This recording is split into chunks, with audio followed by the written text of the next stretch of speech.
To bug out or not to bug out? That's the question.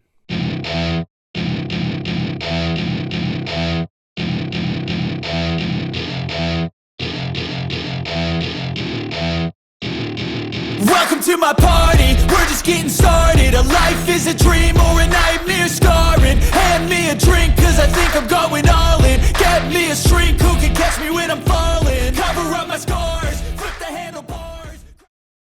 All right, guys, welcome to the roll-up. And the roll-up is basically where I gather all the information you keep throwing at me and I turn it into a video, answer your questions, and maybe lay a little bit of knowledge on you. So about a week ago, maybe about like 8 days ago is what the Google machine is telling me.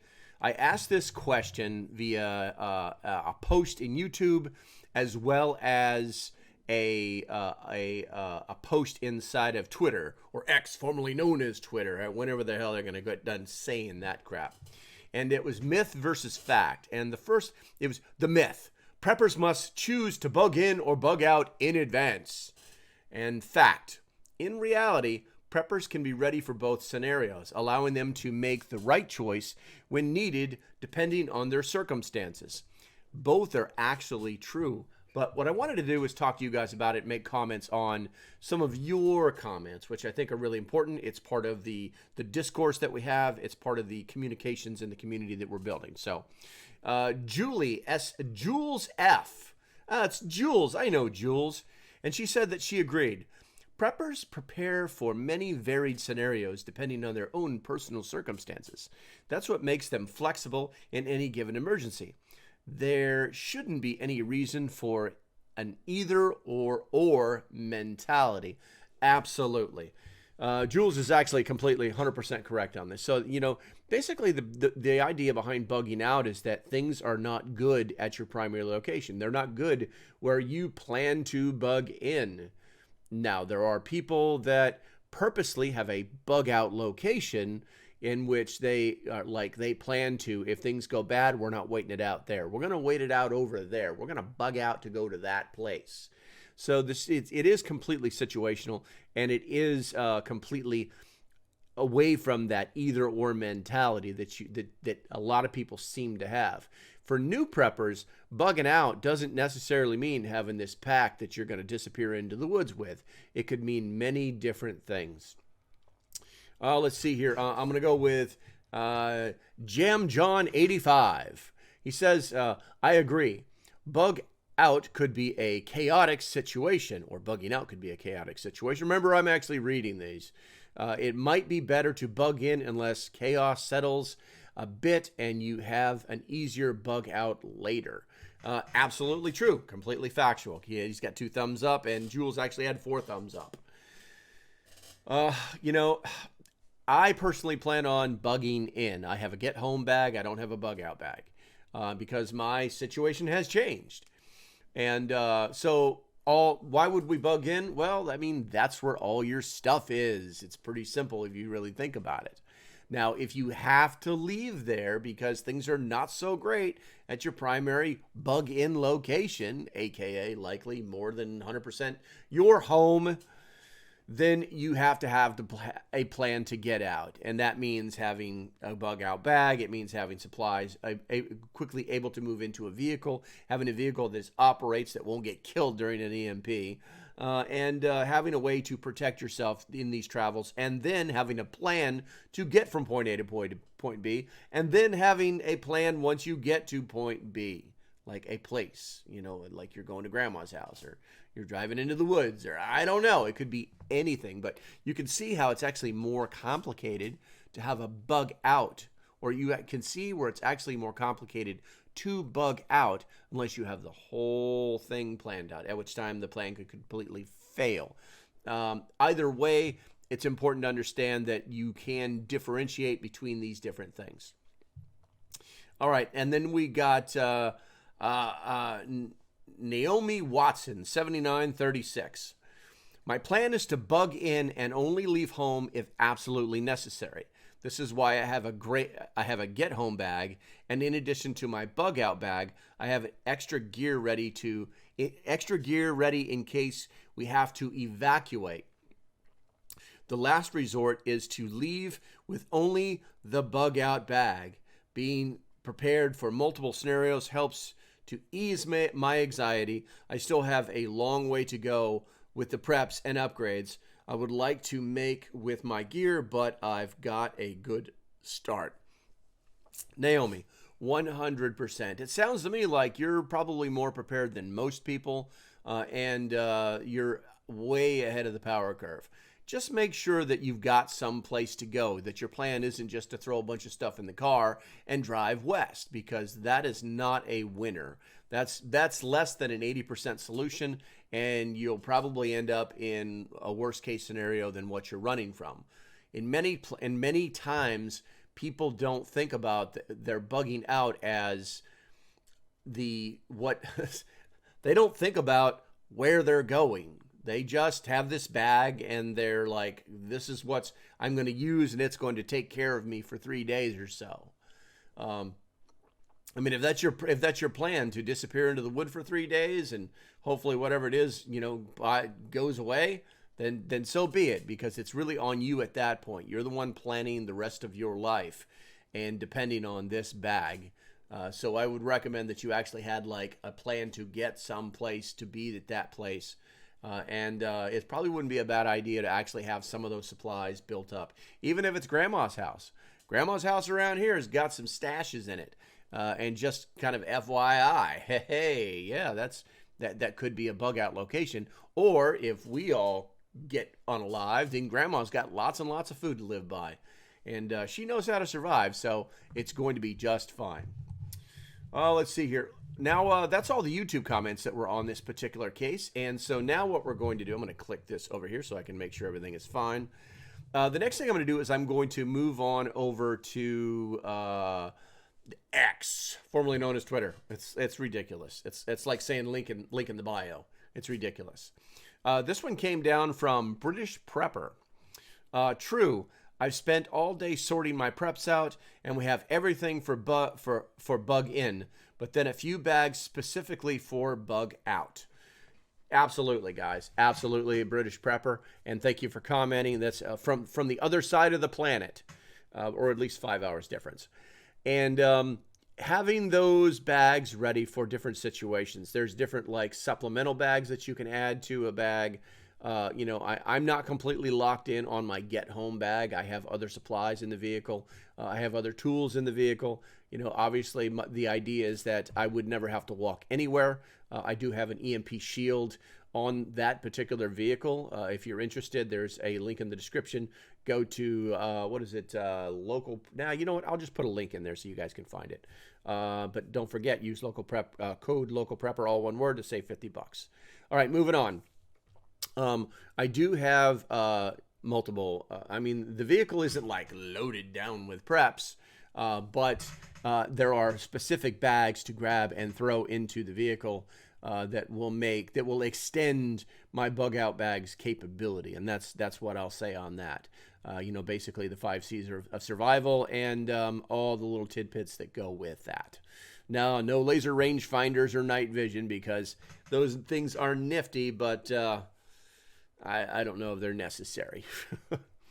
Okay, and then let's see who is next here. The name of this person's profile on X is No to CBDCs.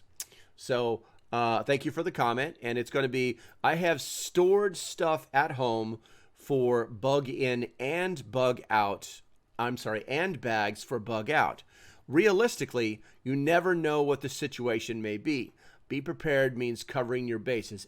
Exactly. He's basically saying, or she possibly, I'm not sure, is saying that you need to make sure that you cover all your bases. And there's no way to be prepared for everything, but everything is situational. And, planning to only do one specific thing and that is it is probably not a good plan at all.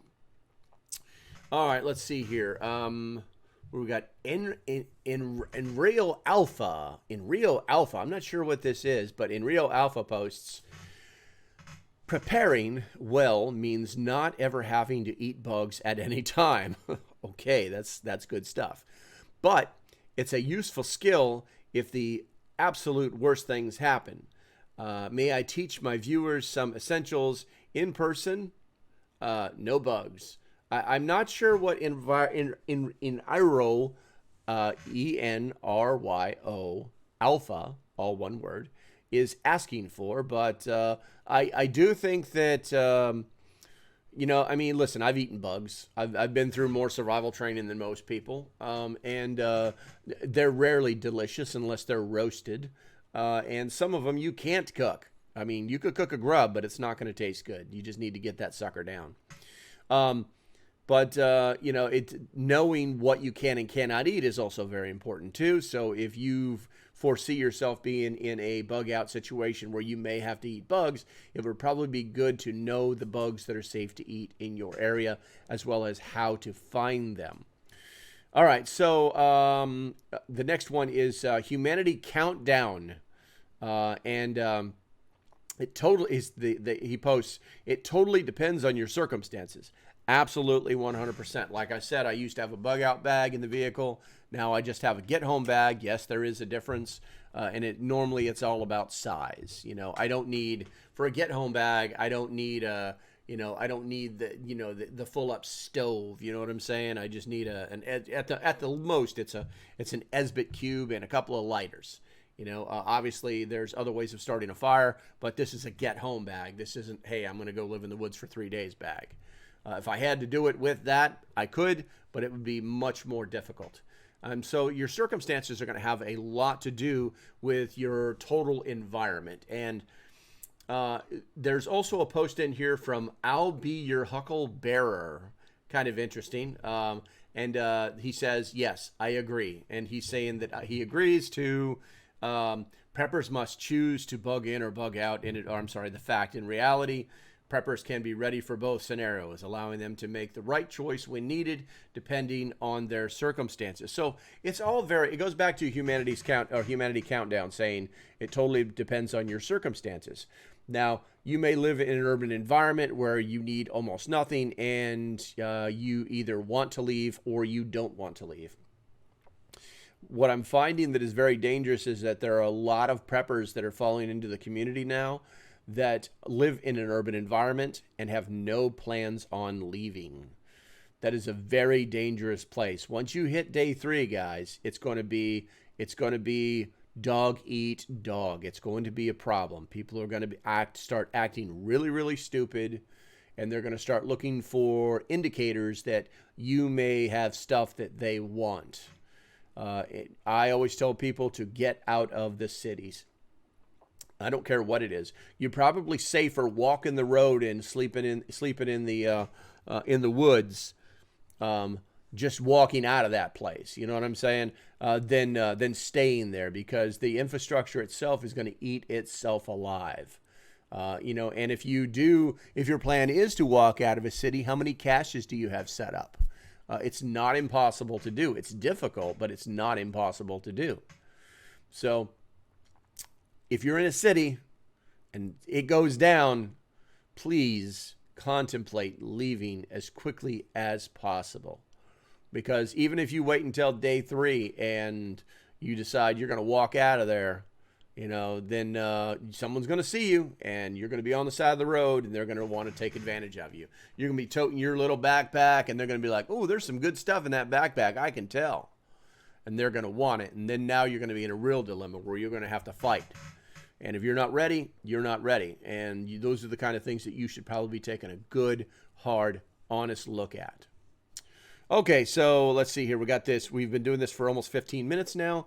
I guess the last thing that I'm going to say when it comes to, sorry for the creaking, guys. Once again, it's the glass table. When it comes to bugging out, have a plan. Build your bag around that plan. Plan on being someplace. Plan on your way of getting to that someplace. Bicycle, RV, skateboard, whatever it is. Your car, which is probably the smartest thing. Plan on having a plan to get out of there. Then knowing when to go. Only you know that.